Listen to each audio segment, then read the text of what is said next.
We've been exploring the theme of the royal priest in the Bible. We started by looking at Adam and Eve, who were called to represent God and rule over creation as his image. Ruling and representing God, this is the ideal role of a royal priest. But tragically, they're deceived by a creature, they abandon their calling, and so humans are exiled from Eden and fill the world with violence. But all is not lost. God promises that one of their descendants will come to intervene on their behalf and restore the blessings of Eden. A new priest to restore the failed priests. He's going to strike that deceiver while being struck by it.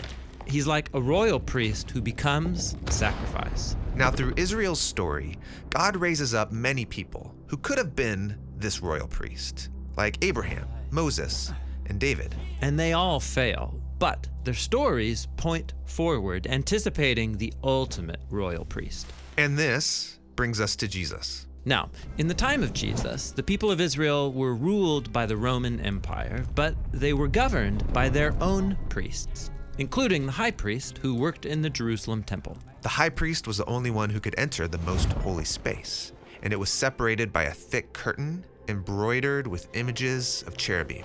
And the high priest at this time was a man named Caiaphas. He is the one who currently represents the people before God, but then Jesus came onto the scene. And when we're introduced to Jesus, he's outside of Jerusalem at the Jordan River getting baptized. The skies open up and God says, "You are my son, whom I love. With you I am very pleased." Now, these words blend together three statements from the Hebrew scriptures that are all about the coming royal priest, who will be the king that God promised to raise up from the line of David, and also the beloved son, like Isaac was to Abraham.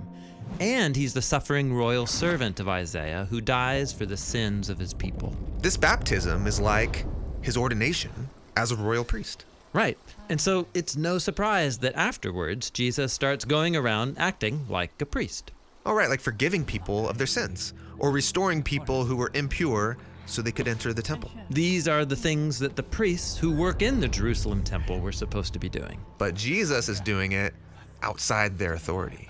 And so they start to see him as a threat. And so this leads to a story where Jesus goes up with some friends to a high mountain, and there he's transformed. He starts shining, and all of his clothes become pure white. This is like the vision Moses had of the ideal high priest. Yeah, exactly. Jesus is here being revealed as the ultimate royal priest. And it's here that Jesus decides that he's going to Jerusalem, even though he knows that he'll get killed. And so later, when Jesus rides into Jerusalem, he challenges the authority of the current priesthood who are running things in the temple. Like when he storms in and disrupts the sale of animal sacrifices. Yeah, this is his way of showing he's the priest in charge. And then later he's asked, "Who do you think you are?" And so Jesus responds by quoting from Psalm 110 in Israel's scriptures.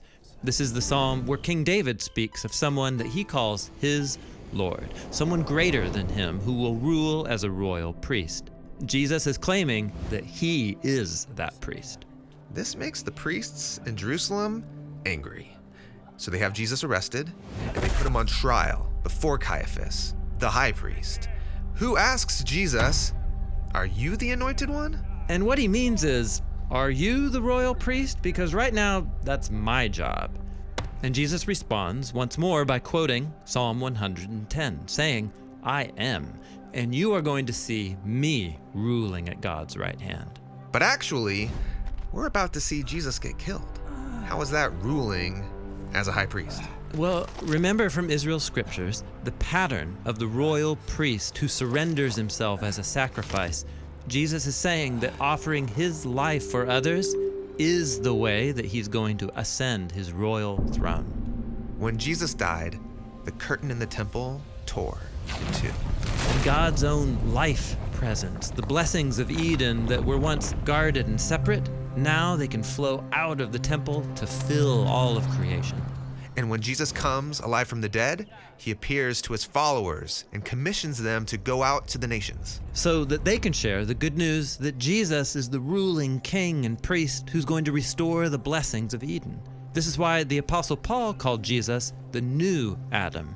He's inviting us back into Eden to become like him. So that we can take up our lost calling of being God's royal priests.